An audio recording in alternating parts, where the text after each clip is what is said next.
sliders. Do you know what sliders are? Yeah, okay. And you know, sliders are those little hamburgers or little whatevers, and you usually get 3 of them. Yeah. And I think I was thinking about them because I realized I forgot to eat breakfast this morning for one thing. But also I was realizing that I'm giving you some little sliders this morning, and I'm trying to slip 4 in instead of 3. So I hope that's okay. But I think they all go together. There are a lot of special Sundays in the church that in the church calendar stand for different things. And we don't usually celebrate too many of them here at the Recovery Church. But today is, do you know what Sunday it is today? Deb knows. Reformation Sunday. So I wanted to at least say a word about it. We have a Lutheran on our worship team, Deb. And when we opened our book and she saw that today was Reformation Sunday, she said, we have to celebrate that. Now, if you were raised something else, Methodist, Catholic, or any number of things, this may not have been a big day on your calendar, but it is a big day.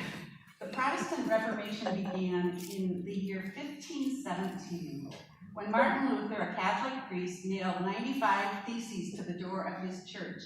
It was a critique. This was a list condemning the way the church was practicing Christianity.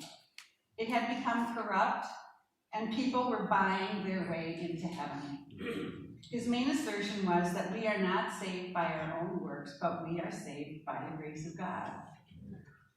What Deb said that inspired me that day at our team meeting was, people need to continue to reform broken systems and broken lives. Wasn't that good? I wrote it down. People need to continue to reform broken systems and broken lives. The truth is, Martin Luther wasn't the first to name this reality, nor will he be the last. Dietrich Bonhoeffer once said that in every generation, Christ needs to be rescued from his followers.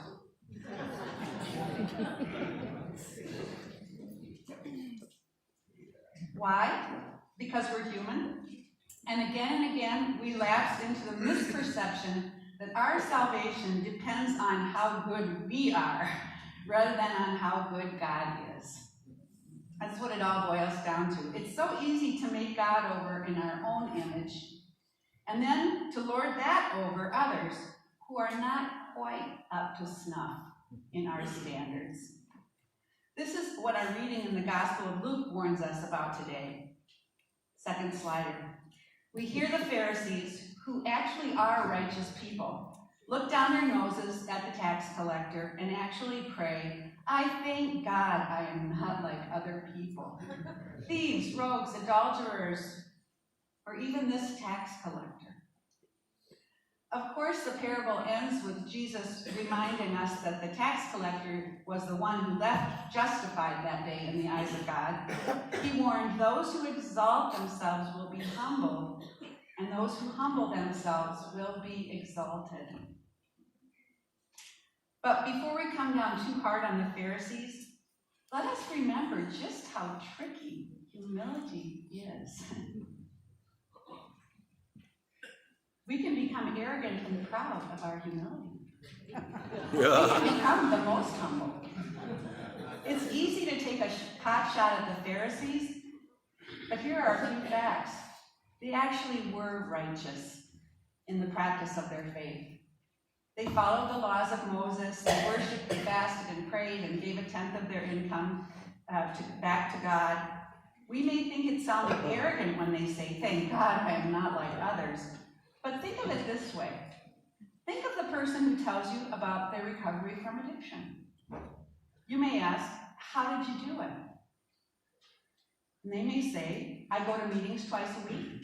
I meet with my sponsor and do everything they tell me to do, and I work the 12 steps. When I see someone who is still suffering from addiction, I think, there but for the grace of God. That's basically what the Pharisees were saying. Our bulletin tells us to strive for humility, but depending upon how we do that, we can actually defeat the purpose.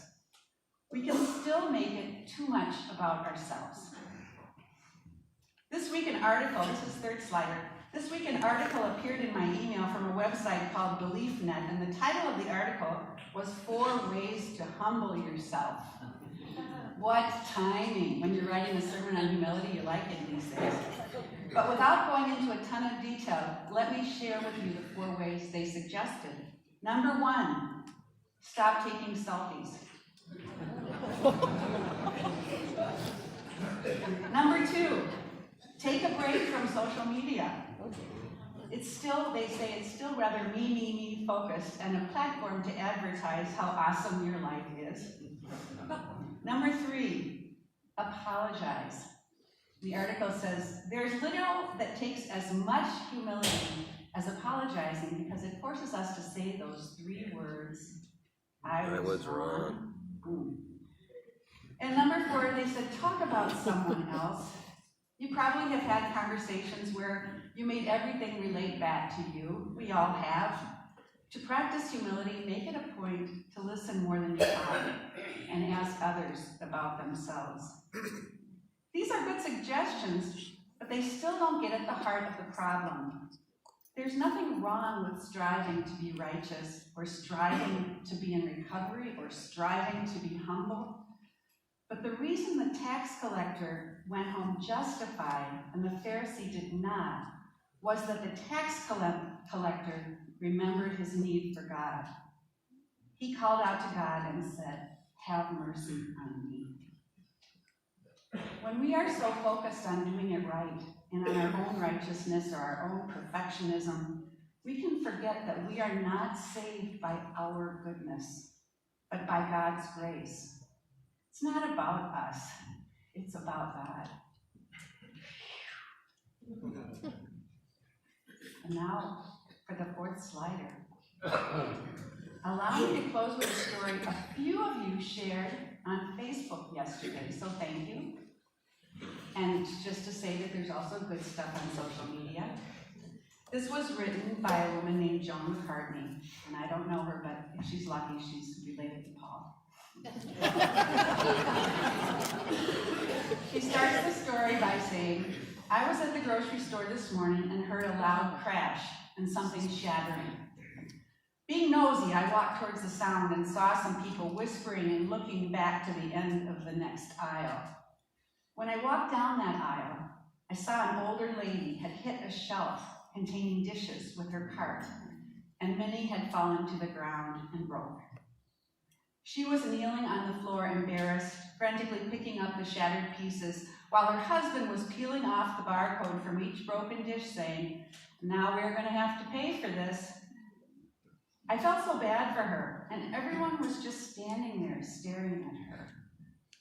I went and knelt beside her and told her not to worry and started helping her pick up the broken pieces.